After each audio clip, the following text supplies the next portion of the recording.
Sophia Soto, your Student Council Secretary. Let's begin in the name of the Father, Son, and Holy Spirit.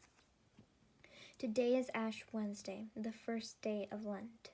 Lent is a time of spiritual preparation for welcoming Jesus Christ into our lives in a new way.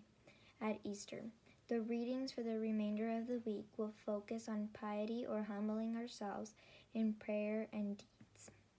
Today, Jesus tells us to humbly offer our prayers to God. The Lord saves crushed in the spirit.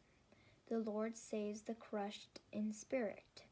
I sought the Lord, and he answered me, and delivered me from all of my fears. Look to him and be radiant, so your faces shall never be ashamed. The Lord saves the crushed in spirit. In the name of the Father, Son, Holy Spirit. Amen.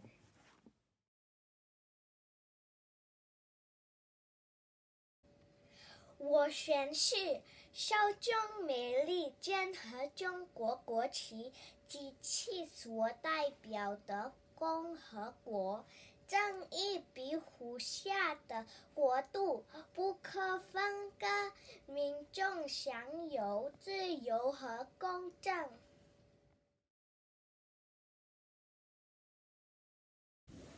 We are children of God. We are teachers, learners, and peacemakers. We will be safe, be respectful and kind, be problem solvers, be good decision makers.